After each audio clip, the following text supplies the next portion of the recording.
আখি, আখি আমার কথা শোনো। আখি, আখি তুই কোথায় যাচ্ছিস? যে যাচ্ছে তাকে যেতে দে। বাবা, বাবা আমি যে অনেক বড় অন্যায় করে ফেলেছি বাবা। অন্যায়? কিসের অন্যায়? মা, যে মেয়েটার আজকে ন্যাশনাল টিমের চান্স পাওয়ার আনন্দে খুশিতে নাচার কথা ছিল, সেই মেয়েটাই আজকে এক বুক কান্নার কষ্ট নিয়ে চলে যাচ্ছে। মানে? মানে বাবা, আমি ওর কাগজপত্র বোর্ডে জমা না দিয়ে ওকে মিথ্যে বলেছিলাম, যার জন্য ওর সিলেকশন হয়নি। তোমাদের জন্য, শুধুমাত্র তোমাদের কথা চিন্তা করে। কারণ তোমরাই তো চেয়েছিলে তোমাদের বউ যাতে ঘরোয়া হয়।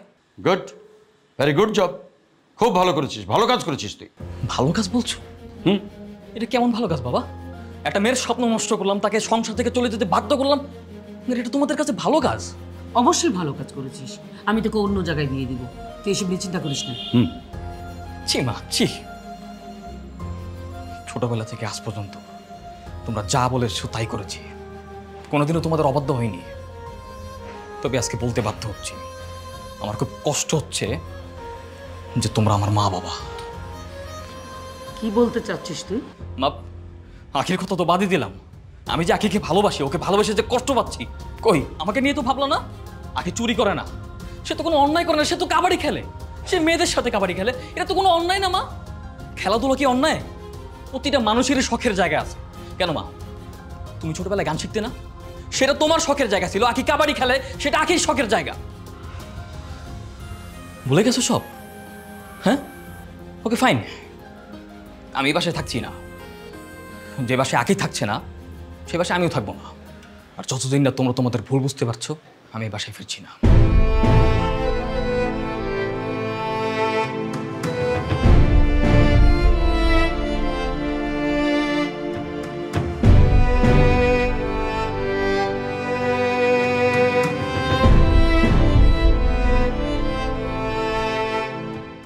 Sir please sir. আহা কি করছো? প্লিজ পা ছাড়ো না। না স্যার, আমি আপনার পা ছাড়বো না স্যার। স্যার প্লিজ আখের কাগজপত্র বোর্ডে পাঠানোর ব্যবস্থা করেন প্লিজ স্যার। এটা কি করে শোনো? সব কিছুর একটা ফর্মালিটিস আছে, তাই না? স্যার আগে তো টিমে যোগ্য লোকের প্রয়োজন, তাই না স্যার?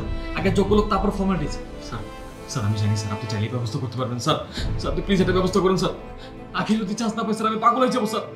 স্যার আমি নিজেকে ক্ষমা করতে পারছি না স্যার। আচ্ছা আচ্ছা দেখছি কি করা যায়, প্লিজ আমি দেখছি। স্যার আপনি কথা দেন, আপনি ব্যবস্থা করবেন। আচ্ছা ঠিক আছে, আমি প্রমিস করছি, তুমি উঠে দাঁড়াও, দাঁড়াও প্লিজ। আমি তোমাকে কথা দিচ্ছি, আমি নিজেই স্পোর্টস মিনিস্ট্রিতে যাব, গিয়ে আখির বিষয়ে কথা বলবো। আমি চাই যে আখির মতো যোগ্য প্লেয়ার জাতীয় দলে খেলুক। স্যার স্পোর্টস মিনিস্ট্রিতে আমাকে নিয়ে চলেন, প্রয়োজনে আমি স্পোর্টস মিনিস্টারের পায়ে পড়বো স্যার, প্লিজ স্যার। কি বলো, পায়ে ধরতে হবে কেন? আখির যোগ্যতা আছে না, তাই না? না না স্যার, আমি আপনার সাথে যাব। যতক্ষণ এর আখির চান্স হচ্ছে, আমি বাসায় ফিরবো না। ঠিক আছে চলো।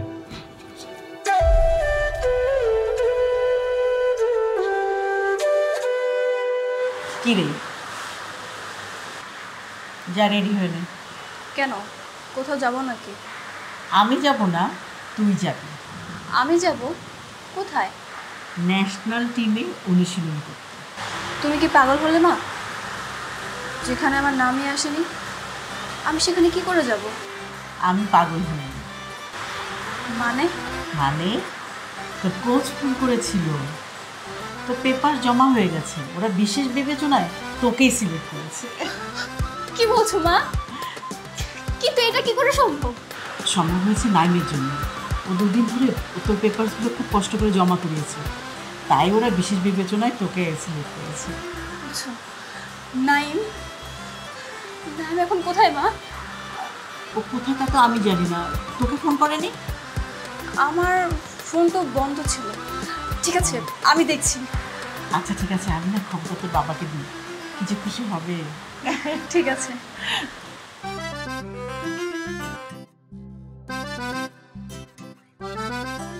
তো সব কিছু ঠিকঠাক? তোমাকে অনেক ধন্যবাদ। না, আমাকে ধন্যবাদ দেওয়ার কিছু নেই। সব কিছু তো আমার জন্যই নষ্ট হতে যাচ্ছিল, তো ঠিক করাটাও আমার দায়িত্ব। তা না হয় বুঝতে পেরেছি। আচ্ছা, তোমার পরিবারের কথা বাদ দাও, তুমি কি চেয়েছিলে আমি খেলাধুলা ছেড়ে দেই? দেখো আখি, পৃথিবীর প্রতিটা পুরুষই এক জায়গায় আটকায়। একদিকে তার বাবা মা, অন্যদিকে তার স্ত্রী। আমরা পৃথিবীর প্রতিটা পুরুষই চাই বাবা মা, স্ত্রী এই উভয় পক্ষকেই ভালো রাখতে। তার জন্য হয়তো মাঝে মধ্যে মিথ্যার আশ্রয় নিতে হয়। আমিও ঠিক তেমনই, কিন্তু আমি বুঝতে পারিনি যে এই মিথ্যার আশ্রয় নিতে গিয়ে আমি একজনের স্বপ্নকে নষ্ট করতে যাচ্ছিলাম, একজনের অধিকারে হস্তক্ষেপ করতে যাচ্ছিলাম। আখি, আমি আমার ভুল বুঝতে পেরেছি, তুমি আমাকে ক্ষমা করে দাও। হয়েছে, আর ক্ষমা চেতে হবে না। তুমি এখন আমার সাথে যাবে আমাদের বাসায়, ঠিক আছে? তোমার বাসায় মানে? হ্যাঁ, বাবা সব কিছু মেনে নিয়েছে। এখন আমাদের প্রতি বাবার কোনো অভিমান নেই। আচ্ছা ঠিক আছে, চলো। চলো।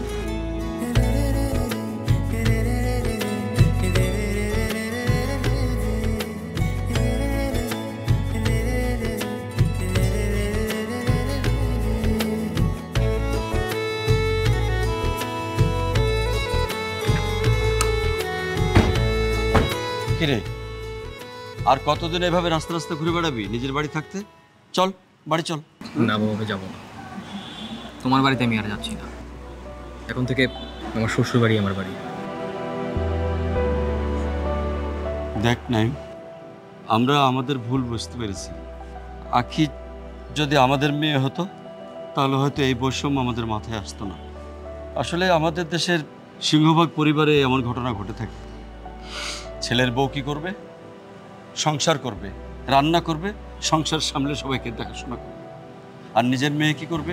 লেখাপড়া করবে, উচ্চশিক্ষিত হবে, দেশের জন্য কিছু করবে, নিজের জন্য কিছু করবে, চাইবে যে দেশের মানুষ তাকে চিনুক। আসলে আমরা আঁকিকে নিজের মেয়ে ভাবতে পারিনি, নিজের মেয়ের চোখে দেখিনি আমরা। কিন্তু কাল যখন দেখলাম আমাদের বৌমা ন্যাশনাল টিমে চান্স পেয়েছে, তখন গর্বে আমাদের বুকটা ভরে উঠেছিল। আর বারবার শুধু একটা কথা মনে হচ্ছিল যে আমরা যদি ওকে প্রথম থেকে সাপোর্ট করতাম তাহলে এই আনন্দটা শতভাগ পূর্ণতা পেত। নাই, তোর বাবা ঠিকই বলেছে। বৌমা, তুমি আমাদেরকে ক্ষমা করে দিও। আমরা তোমার উপর অন্যায় করেছি। আজকে থেকে তুমি ছেলের বউ না, আমাদের মেয়ে। তুমি অনেক বড় হবে, অনেক সাফল্য আসবে এই দোয়া করি। আর আমরা চাই তুমি অলিম্পিকে স্বর্ণপদক লাভ করো, এটা আমাদের দোয়া এবং প্রত্যাশা। আপনারা তো আমার আরেক বাবা মা। মেয়ের কাছে ক্ষমা চাওয়ার তো কিছু নেই। আমার কাছে কেন শুধু শুধু আপনারা ক্ষমা চাচ্ছেন বলেন তো? কিরে, এরপরেও কি দাঁড়িয়ে থাকবি রাস্তায়? বোকা ছেলে, চল বাড়ি। বৌমাকে রোজ প্র্যাকটিসে নিয়ে যাবি আর নিয়ে আসবি। তুই যদি না করিস তাহলে কিন্তু এই নিয়ে যাওয়া নিয়ে আসাটা আমি করবো। আচ্ছা ঠিক আছে বাবা। বাবা আমি বলি কি, আমাদের বাসার সাথে একটা কাবাডির কোর্ট করলে কেমন হয়, যেখানে আমরা সবাই মিলে একই সাথে প্র্যাকটিস করবো? খুব ভালো হবে। খুব ভালো হয় তো। এখন থেকে বৌমার যা দরকার, যা বলবে তাই করবো। চল চল চল।